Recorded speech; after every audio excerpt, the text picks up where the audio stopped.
መልካቾቻችን ከአንከር ሚዲያ ዝግጅት ክፍል ያክብሮ ሰላምታችንን እናቀርባለን። ዜናዎችን ይዤ መጥቻለሁ። መሳይ መኮንን ነኝ። ቻችን አሁን ዘግይቶ በደረሰን ዜና አብይ አህመድ የጸጥታና የደህንነት መዋቅሩ ላይ ለውጥ ማድረጉ ተገለጸ።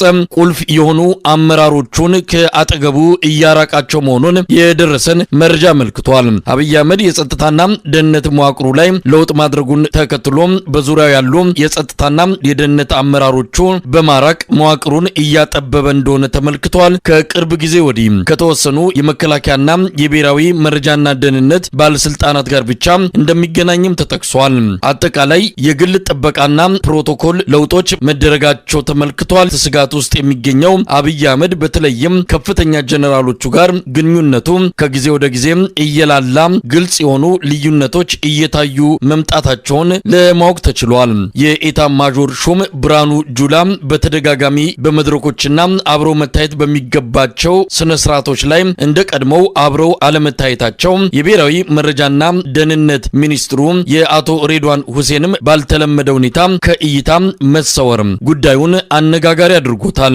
በቤተ መንግስቱ ውስጥ የምግብና የፕሮቶኮል ምድቦች ላይ ለውጦች መደረጋቸውን የጠቀሱት የአንከር ሚዲያ ምንጮች የቤተ መንግስት ጥበቃና ደህንነት የሪፐብሊካን ጋርድና የቪአይፒ ጥበቃ ክፍል ላይ አዳዲስ ሰዎች መመደባቸውንም ገልጸዋል። ከኤታ ማጆር ሹም ፊልድ ማርሻል ብርሃኑ ጁላ ጋር በተያያዘ በየጊዜው እየሾለከ የሚወጣው መረጃን ትክክለኛነት በሚያረጋግጥ መልኩ በሁለቱ ሰዎች መሃል ልዩነት እንዳለ የተነገረ ነው። ከሌሎች የኦሮሚያ ብልጽግና አመራሮች ጋር አብይን በተመለከተ በየኮሪደሩ ሹክሹክታው እየጠነከረ እንደሆነ የሚገልጹት የአንከር ሚዲያ ምንጮች አብይ አህመድ ከቅርብ ጊዜ ወዲህ መፈንቅለ መንግስት እየተሞከረ ነው የሚለው ስጋቱም በዋናነት ከኦሮሞ ፖለቲከኞችና ወታደራዊ አዛዦች በኩል ሊሆን እንደሚችል አመልክተዋል። የህወሓት ፍቅር አልወጣለትም፣ አሁንም ልቡ ከነደብረ ጽዮን ገብረ ሚካኤል ጋር ነው በሚል የሚታማው የብሔራዊ መረጃና ደህንነት አገልግሎት ሚኒስትሩ ሬድዋን ሁሴንም ባልተለመደ መልኩ ከእይታ መሰወሩ ታውቋል። በየትኛውም የሀገር ውስጥና የውጭ ሀገር ጉዞዎች ከአብይ አህመድ ጎን የሚታየው ሬድዋን ሁሴን ከመድረኩ መጥፋቱ ከሚጠረጠሩ መፈንቅለ መንግስት አድራጊዎች ምድብ ውስጥ በመገኘቱ እንደሚሆን ይነገራል። በሌላ በኩል የየክልል ፕሬዝዳንቶች አብዛኛውን ጊዜያቸውን የሚያሳልፉት አዲስ አበባ እንደሆነና ይህም በአብይ አህመድ ትዕዛዝ የተደረገ መሆኑን ለማወቅ ተችሏል። ፍጹም ስጋት ውስጥ የሚገኘው አብይ አህመድ የየክልል ፕሬዝዳንቶችን ወደ የክልላቸው ከሄዱ እኔን ከስልጣን ለመፈንቀል ይዶልታሉ በሚል ከአጠገቡ እንዳይርቁ ማድረጉን ነው የተመለከተው። አብይ አህመድ በአርቲፊሻል ኢንተለጀንስ በኩል እያንዳንዱን ሚኒስትር፣ ወታደራዊ አዛዥና የየክልል ፕሬዝዳንት ሚስጥራዊ መሳሪያዎችን በመጠቀም እንደሚሰልላቸው ያገኘነው መረጃ ያመለክታል። ሸዋ ሰሞኑን ታላላቅ ድሎች መመዝገባቸውን የአማራ ፋኖ በሸዋ እዝ አስታወቀ። ከደብረ ብርሃን የተነሳው የአብይ አህመድ ጦር መሃል አምባ በሚባል አካባቢ ላይ በደፈጣ ጥቃት ከባድ ጉዳት እንደደረሰበት ያገኘነው መረጃ ያመለክታል። በመራቤቴም እንዲሁ በአገዛዙ ጥምር ጦር በሚል በሰበሰባቸው የሚሊሻ አድማ በታኝና መከላከያ ሰራዊት ካምፕ ላይ ጥቃት ተሰንዝሮ አመራሮች የሚገኙበት የሞትና የመቁሰል ጉዳት መድረሱን የእዙ ቃል አቀባይ ለአንከር ሚዲያ ገልጿል። የወረዳና የዞን ካቢኔዎች አባላት ቤተሰቦቻቸውን ይዘው በመከላከያ ካምፕ ውስጥ መግባታቸውን የሚገልጸው የአማራ ፋኖ የሸዋ እዝ ቃል አቀባይ ያገዛዙን ውድቀት የሚያረጋግጡ በርካታ እውነቶች መሬት ላይ እየታዩ እንደሆነም ይናገራል። በአብይ አህመድ ሰራዊት ላይ የሚደርሰው ኪሳራ በተለያዩ መረጃዎችና ማስረጃዎች እየቀረበ በሚገኝበት በዚህን ወቅት ያገዛዙ ሚዲያዎች ድል እንደቀናቸው መግለጻቸውን ቀጥለዋል። በሰሜን ሸዋ መሃል ሜዳ በፋኖ ኃይል ላይ ከፍተኛ ጉዳት ማድረሱን ያገዛዙ መከላከያ ኃይል የማህበራዊ ሚዲያ ገጾች ሰሞኑን ዘግበዋል። አርበኛ ንጋቱ የአማራ ፋኖ የሸዋ እዝ ህዝብ ግንኙነት ክፍል ለአንከር ሚዲያ እንደገለጸው በሽንፈት የሚመጣ የፕሮፓጋንዳ ጩኸት እንጂ መሬት ላይ ያለው እውነት በተቃራኒው የሚገለጽ ነው። በጎንደር አርማጮ ሰሞኑን ትልቅ ድል መመዝገቡ ተገልጿል። የአማራ ፋኖ በጎንደር በተለያዩ አካባቢዎች ህዝባዊ ተጋድሎ ተጠናክሮ መቀጠሉን ለአንከር ሚዲያ በደረሰው መረጃ ላይ ተመልክቷል። የአርማጭሆ የሰሞኑ ድል በአገዛዙ ሰራዊት ላይ ከፍተኛ ኪሳራ ያደረሰ መሆኑን የዘርአይ ክፍለ ጦር አመራሮች ገልጸዋል። በኪሳራው የተበሳጨው የአገዛዙ ኃይል በፋኖ ቤተሰቦች ላይ የበቀል እርምጃ መውሰዱም እየተነገረ ነው። የአብይ አህመድ ሰራዊት እየደረሰበት ያለው መጠነ ሰፊ ኪሳራ ወደ በቀል እያንደረደረው በርካታ ሰላማዊ ዜጎችን በመግደልና ንብረቶችን በማውደም በመዝረፍ ላይ እንደሆነ ተመለከተ። ሰሞኑን በጂጋና በደቡብ ሜጫ ወረዳዎች ሰላማዊ ዜጎችን መረሸኑ ተገልጿል። ከሁለት ሳምንት ወዲህ መጠነ ሰፊ ሰራዊት በማስገባት በፋኖች ላይ ጥቃት መሰንዘር የጀመረው የአብይ አህመድ አገዛዝ በየአውደ ውጊያዎቹ ሽንፈት እየተከናነበ መሆኑን የአማራ ፋኖ በጎጃም የአንደኛ ክፍለ ጦር አስታውቋል። በሰሜንና ደቡብ ሜጫ በይልማና ዴንሳ ወረዳዎች ለአራት ጊዜያት ተመላልሶ ቢያጠቃም አራቱንም ጊዜ ተመክቶ በከፍተኛ ኪሳራ መመለሱን ነው የክፍለ ጦሩ የህዝብ ግንኙነት ለአንከር ሚዲያ የገለጸው። ለዚህ ሽንፈቱ በበቀል ንጹሃንን እየረሸነ ነው። በህወሓት ወረራ ጊዜ የአማራ ከተሞች እንደተዘረፉ ሁሉ የአብይ አህመድ ሰራዊትም በከፍተኛ የዘረፋ ተግባር መጠመዱን ፋኖ ሙሉ ሰው የአንደኛ ክፍለ ጦር ህዝብ ግንኙነት ክፍል ለአንከር ሚዲያ ገልጿል። በምዕራብ ጎጃም ቋሪት ደጋዳሞት ከፍተኛ ተጋድሎ መደረጉ ተገለጸ። በቋሪት ከገበዘ ማርያም የተነሳው ያገዛዙ ኃይል በአርሶ አደሮች ተመክቶ እንዲመለስ መደረጉ ታውቋል። በምዕራብ ጎጃም ከፍተኛ ቁጥር ያለው የአድማ በታኝና የመከላከያ ሰራዊት ኃይል ስርዓቱን በመክዳት ላይ መሆኑም ተመልክቷል። ሰሞኑን በሺዎች የሚቆጠሩ ምልምል ወታደሮች ከብር ሸለቆ ማሰልጠኛ ካምፕ መጥፋታቸውንም የደረሰ መረጃ ያመለክታል። በአገዛዙ ሰራዊት ታጣቂዎች መሃል የእርስ በርስ ውጊያ ተደርጎም ጉዳት መድረሱን ነው የቀጠናው የፋኖ አመራር አባል ለአንከር ሚዲያ የገለጸው። በደቡብና ማዕከላዊ ጎንደርም በ8 አቅጣጫዎች የዘመተው የአገዛዙ ሰራዊት አንድም ቦታ ድል ሳይቀናው ተመቶ መመለሱን ነው መረጃዎቹን ካሰባሰበው የዘውትር ተሳታፊያችን ዘገባ መረዳት የተቻለው። በደቡብ ወሎ ዞን አምባሰል ወረዳ ላይ ከውጫሌ ከተማ በቅርብ ርቀት ላይ የምትገኝ አንዲት በጣም ታሪካዊ ከተማ አለች። ይስማ ንጉስ ትባላለች። እዚች ከተማ ላይ መከላከያ ሰራዊትን ሰብስቦ ውስጥ ግምገማ እያደረጉ የነበሩ ከፍተኛ መስመራዊ መኮንኖች ከወታደሩ ጋር በቀጣዩ ማጥቃት እንቅስቃሴ ግምገማ እያደረጉ በነበረበት ሰዓት የፋኖ ኃይሎች ድንገተኛ መረጃ ስለደረሳቸው የሞርተር ጥቃት አድርሰው ከተሰበሰቡበት ቦታ ላይ በርካታ ሰራዊት ቁስለኛና ሙት እንዲሆን ተደርጓል።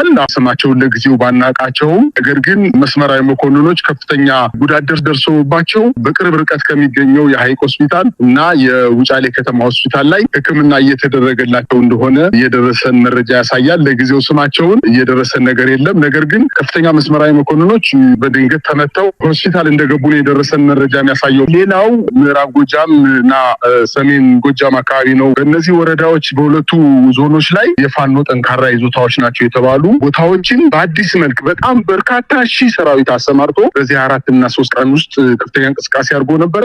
ግን መከላከያው ተመቶ ነው የተመለሰው። እንደ ምሳሌ ጠቅስል የምፈልገው ነገር ምንድነው? ከፍኖተ ሰላም ከተማ ከፍተኛ ሰራዊቱን አሰማርቶ አጉት የምትባለውን ቀበሌ ለመቆጣጠር እንቅስቃሴ አድርጎ ነበረ። ነገር ግን ማክሰኝት የምትባለውን ከተማ ለመንቀሳቀስ ጥረት አድርጎ ነበረ። ነገር ግን የፋኖ ኃይሎች ከማክሰኝት ተነስተው ፍኖተ ሰላም ከተማን በድንገት ተቆጣጥረው የሚፈልጉትን የአድማ ብተና አባላትና የሚሊሻ አባላት ማርከው መሳሪያዎቻቸውን ተቀብለው ነርተው ወስደዋቸዋል። ይሄ ነገር በሶስት ቦታ ላይ ተመሳሳይ ድርጊት የተፈጸመው ከሰከላ ተነስቶ የአጉት ከተማን ለመቆጣጠር እንቅስቃሴ ሲያደርግ የፋኖ ኃይሎች ሰከላ ከተማን ተቆጣጠሩ። ከደንበጫ ተነስቶ ዋድ ኢየሱስን ለመቆጣጠር መከላከያ ሲንቀሳቀስ አሁንም ደንበጫ ከተማን ነው የተቆጣጠሩት። ልክ እንደዚሁ ፍኖተ ሰላም ከተማ ተነስቶ ማክሰኝንን ለመቆጣጠር ሲሄድ የፍኖተ ሰላም ከተማን ተቆጣጥረው እዛ ውስጥ ያሉ የብልጽግና የዞኑና የወረዳ አመራሮች አትናውዝ የሚባለው ወታደራዊ ካምፕ ላይ ራሳቸውን ለማዳን ዘለው ገብተዋል። ነገር ግን ለሁለት ሰዓት ተቆጣጥረው የሚፈልጉትን መሳሪያ የሚፈልጉትን ትጥቅ እንዲሁም ምርኮኞችን እዛ ከተማ ላይ ያሉ የአድማ ብተናና የፖሊስ እንዲሁም የሚሊሻ አባላትን ማርከው ይዘው ሂደዋል። ውጤታማ አይደለም። አጠቃላይ አሁን በሰሜንና ምዕራብ ጎጃም ላይ ያደረገው ወታደራዊ እንቅስቃሴ ወርቆበታል። ነገር ግን መሳይ በዚህ በጣም ከፍተኛ ብስጭት ውስጥ የገባው የመከላከያ ሰራዊት በተለያየ ቦታ ላይ የፋኖ ቤተሰቦችን፣ ህጻናትን፣ ሚስቶቻቸውን፣ ልጆቻቸውን እንዲሁም አባትና እናቶ አባቶቻቸውን መነኮሳት አባትና እናቶቻቸውን የፋኖ ቤተሰቦች ናቸው በማለት ውጤታማ ባለመሆኑ ምክንያት አንዳንዶችን አስሯቸዋል፣ የአንዳንዶችን ንብረት በሳት አቃጥሏል፣ የአንዳንዶችን የፋኖ ቤተሰቦች ሚስቶች ከነ ህጻናት ልጆቻቸው አስሮ በማንገላታት ላይ ነው የሚገኘው። ሌላው እንግዲህ በደቡብ ጎንደር እና በማዕከላዊ ጎንደር ከዚህ በፊት ታይቶ የማይታወቅ በጣም በከፍተኛ ሁኔታ ተዘጋጅቶ ከ8 ክፍለ ጦር በላይ በ8 አቅጣጫ የደቡብ ጎንደርን ፋኖ ይዞታዎች ናቸው ተብሎ የሚጠቀሱ እነ አረብ ገበያን፣ እነ ንፋስ መውጫን፣ እነ ክምር ድንጋይን፣ እነ ጋሳይን፣ እነ ገላውዲዮስን ከተሞችን ለመቆጣጠር እንቅስቃሴ አድርጎ ነበረ። ልክ ምዕራብ ጎጃም የተደረገው አይነት የዘመቻ ውድቀት ነው የገጠመው። ደቡብ ጎንደር ፋኖዎች ከፍተኛ መከላከል አድርገው ይዞታቸውን ላለማስከበር ከፍተኛ ትንቅንቅ ላይ ናቸው። ውጊያው እስካሁን ድረስ አላቆመም። በዚህ አጋጣሚ መሳይ በደቡብ ጎንደር የተከሰተው አዲስ ነገር ምንድነው? በጦርነቱ ለማምለጥ ከፍተኛ እድል ያገኙ የመከላከያ ሰራዊት አባላት ወደ ፋኖ ተቀላቅለዋል። ማምለጥ የፈለገ ወደ ቤተሰቡ መሄድ የፈለገም እድሉን ተጠቅሞበታል። ዘመቻው በጣም ሰፊ ዘመቻ ነው። እንግዲህ ውጊያ ከተጀመረ 4ኛ ቀናቸው ነው። በዚህ 4 ቀን ውስጥ ምናልባትም 1/5ኛው ወታደር ወደ ፋኖ ተቀላቅሏል የሚባል መረጃ ነው እየደረሰኝ ያለው። እስካሁን ሰዓት ድረስ ግን ያው እየተካሄደ ነው። የያዙት የገፉት አዲስ መልክ የተቆጣጠሩት ቦታ የላቸውም። ይባስ ብሎ እንዲያውም በርካታ ሰራዊት ሙትና ቁስለኛ እንደሆነባቸውና የደብረ ታቦር ሆስፒታል ሲቪሎችን አስወጥተው የሆስፒታል አልጋዎችን ለቁስለኛ መከላከያ ሰራዊት አባላት እንዳዋሉት ነው። በአጠቃላይ አሁን በአማራ ክልል አዋጁ ካለቀበት ጊዜ ጀምሮ ዘመቻዎችን ከሚዲያ ሽፋን ውጪ ከፍተኛ በደል ለመፈጸም በእግረ መንገዳቸውን የአማራን ሕዝብ ለመጨረስ ዘመቻ ጀምረው ነበር። ይሄ አልተሳካላቸውም። ሙሉ በሙሉ ውድቅ የሆነባቸው ነው። የያዙት የገፉት ቦታ የለም። የአማራ ፋኖ ሸዋ ዕዝ ናደው ክፍለ ጦር በሰሜን ሸዋ ዞን አስተዳደር በመራቤቴ አካባቢ የምትገኝ ፌጥራ የምትባል ከተማ ላይ የአገዛዙ ወንበር ጠባቂ በተሰበሰበበት ንጋት አካባቢ ደፈጣ ጥቃት በመሰንዘር ካምፑን ሙሉ በሙሉ ለተወሰነ ጊዜ በመቆጣጠር እዛ አካባቢ ሰብሮ በነበረው የጠላት ኃይል ላይ ከፍተኛ የሆነ ጉዳት አድርሶ የተሰጠውን ግዳጅ ፈጽሞ በሰላም ወጥቷል። በግዳጁም ወቅት በርካታ ኃይል የአድማ ብተናና ራሱ መከላከያ ብሎ የሚጠራው ኃይል ተደምስሷል። ከፍተኛ ድል የተገኘበት ቀን ነው ብለን በእኛ በኩል ወሰድን። ስርዓቱ ሙሉ በሙሉ ተቆጣጠር አካባቢዎችን ተቆጣጠር ያለው በዛ አካባቢ የሚንቀሳቀሰውን ኃይል ደምስሻለሁ፣ አጥፍቻለሁ ሲል ነበር። ነገር ግን በእኛ በኩልም የምንፈልገውን አካባቢ በፈለግነው ሰዓት እንደምንቆጣጠር፣ የምንፈልገውን ኃይል በፈለግነው ጊዜ መምታት መደምሰስ እንደምንችል ደጋጋሚ መግለጫዎችን ስናወጣ ነበረ። እንግዲህ የዚህ አካል የሆነው ነው ዛሬም የተፈጸመው። ያገዛዙ ዙፋን ጠባቂ ኃይል ሀገር ሰላም ብሎ በተኛበት የኛ ኃይል ገብቶ ያለምንም መስዋዕትነት የሚፈልገውን ነገር ሁሉ አድርጎ ወጥቷል። በእኛ በኩል ድሉ ከፍተኛ ነው። በፖለቲካም ተቃኘ ነው። ስርዓቱ ለመናገር አስከሬን የቀረበት ሁኔታ ላይ ነው ያለው። አስከሬን እንግዲህ ምናልባት የሰው ልጅ የተከበረ እንትን ለመጉዳት አይደለም ቃሉ፣ ምናልባት ህይወት የሌለው የሚለውን ለመግለጽ ነው።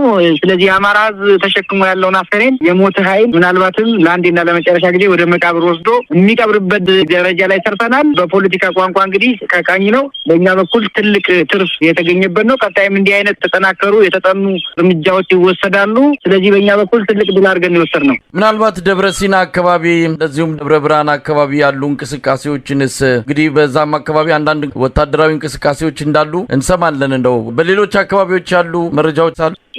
መልካም። በሁሉም አካባቢዎች እንቅስቃሴዎች አሉ፣ ጠንካራ እንቅስቃሴዎች አሉ። ደብረ ብርሃን ከተማም ከዚህ በፊትም እንደምንለው አሉ 39 ከተማ ቀበሌ አስተዳደሮች ውስጥ ወደ 15 አካባቢ ደርሱትን ፋኖ ነው የሚያስተዳድራቸው ከተማ ውስጥ። የዚህ ማሳያ የሆነው ሰሞኑን የክልል አቀፍ ፈተና ይፈተን ለነበር የ8ኛ ክፍል ፈተና እሱንም ፈተና ተረጋግጦ መፈተን አልቻለም። ትምህርት ቤቶቹ ላይ ከተማው ላይ ያሉትን መፈተን ስላልቻለ ማዕከል ከተማ ላይ ሰብስቦ አንጥቶ ሲፈትን ነበር የነበረው። በእኛ በኩል ምንም እንደማናረጋቸው ተስፋ ብንሰጣቸውም በእነሱ በኩል ፍርሃት ስላለ ፈተና ዙሪያውን በመከላከያ ሰራዊት ራሱ መከላከያ ብሎም ጥራ ኃይል በመክበብ ፈተናዎች ሲሰጥ ነበር። ስለዚህ ስርዓቱ አሁን ምንም ምላሱ ነው የቀረው።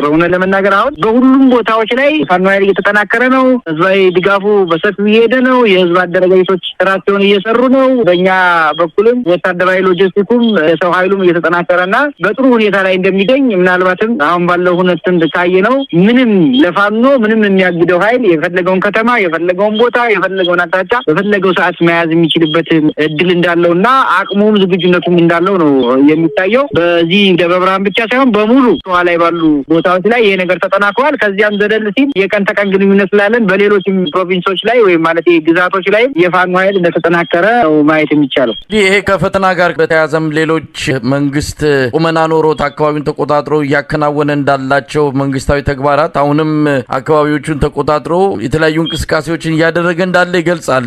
ፈተና በተመለከተም አሁንም በአብዛኛው ከ90% በላይ የሚሆኑ አካባቢዎች ፈተናውን እንዳልወሰዱ በሚገለጽበት ሁኔታ ለዚህ የዳረገው ይሄ ጽንፈኛው ኃይል ነው የሚል ያው ጽንፈኛ ተብሎ የሚገለጸው እናንተን እንደሆነ ነው የሚታወቀው። ስለዚህ ፈተና እንዳይወስዱ ተማሪዎችን ለፈተና እንዳይቀርቡ ያደረገው ይሄ ኃይል ነው ይላሉ። እንደው በዚህ ላይ ምን ማለት ይቻላል? የአማራን ህዝብ ሲስተማቲክ በመሆነ መንገድ ለማጥፋት ለማደንቆርና ችግር ውስጥ ለመክተት ቆመን ኃይል እንዲህ አታርግ ብሎ መከራከር እና ለዚህ ቅዱስ ተግባር መሰለፍ ጽንፈኛ የሚያስብል ካልሆነ አዎ ጽንፈኛ ነን ነው የምንለው እኛ። ከዚህ የበለጠ ምንም ሊባል አይችልም። ከዛ በዘለለ ግን አሁን ዝም ብለን ታየነው በአማራ ክልል ሙሉ በሙሉ የአገልግሎት መስጫ ተቋማት ቆመዋል። ለምሳሌ 10 የመምህራን ማሰልጠኛ ኮሌጆች ተማሪ እያስተማሩ አይደለም። ወደ 7 የሚደርሱ ጤና ኮሌጆች እያስተማሩ አይደለም። በሙሉ ወረዳዎች ላይ የቴክኒክና ሙያ ኮሌጆች እያስተማሩ አይደለም። በገጠር በወረዳዎች ያሉ ጤና ተቋማት ዛሬ ስራ እየሰሩ አይደለም። መድኃኒት የላቸውም፣ ባለሙያ የላቸውም። ካሉም ይሄ ዘራፊው ኃይል ራሱን መከላከያ ብሎ የሚጠራው የሚሆን አድባ ብተና ገብቶ ይዘርፋቸዋል፣ ያቃጥላቸዋል። ስለዚህ ዛሬ አማራ ህዝብ መሪ አልባ ሆኖ ተበትኖ ባለበት ሁኔታ እንደዚህ አይነት ቃላት አሰናዘር ካለ ችግር ነው። ከዛ በዘለለ አጠፋሁት የሚለው ውሸት ነው። 90 አልክ እንጂ መሳይ ከ98 9 በላይ የሚሆነው ፐርሰንት የአማራ ክልል ዛሬ ከስርዓቱ ቁጥጥር ውጭ ሆኖ ህዝባዊ ኃይሉ ቁጥጥር ስር እንዳለ ነው የሚያሳየው በፋኖ እና ይሄ እነሱ ቅጥፈት የተለመደ ነው። የተለመደ ቅጥፈት ባህሪያቸው ነው። ዞሮ ዞሮ ከዚህ በኋላ የሚሄዱበት እድል ያለ አይመስለኝም። ህዝቡም በደንብ ስለተረዳ የትኛውም ቦታ ላይ ዛሬ ፋኖ በፈለገው ሰዓት ወጥቶ የፈለገው ማድረግ ይችላል። በእነሱ በኩል ግን ጥቁር አስፋልት በእጀባ ካልሆነ ምንም አይነት ስራ መስራት አይችሉም። እውነት ለመናገር ዛሬ የስርዓቱን መውደቅ የምታየው መሳይ በየወረዳዎች ያለ ካቢኔ ወይም የመንግስት ተሿሚ መከላከያ ካምፕ ውስጥ ተጠርንፎ ነው ያለ። ይሄ ውሸት አይደለም፣ መሬት ላይ ያለ ነው። አንድም የካቢኔ የብልጽግና አመራር አባል በከተማ ውስጥ የሚንቀሳቀስ አታገኝ። ቀን ምንድነው ማታ ይመጣል፣ ይወስዳቸዋል፣ እዛ ካምፕ ያድራሉ። ጠዋት ታጅበው ይመጣሉ፣ ታጅበው ይሰሩ ይላሉ፣ ማታ ይሄዳሉ። የሚኖሩት መከላከያ ካምፕ ውስጥ ነው ዛሬ የብልጽግና አመራር። ይሄ ውሸት ከሆነ ሸዋሮቢት፣ ደብረሲና፣ ደብረ ብርሃን እንዳለ የሸዋ ወረዳዎችን ቼክ ማድረግ ይቻላል። አንድም የብልጽግና አመራር በሚመራው ህዝብ ውስጥ ደረቱን ነፍቶ ካፌ ገብቶ ሻይ ጠጥቶ የሚወጣ የለም ዛሬ።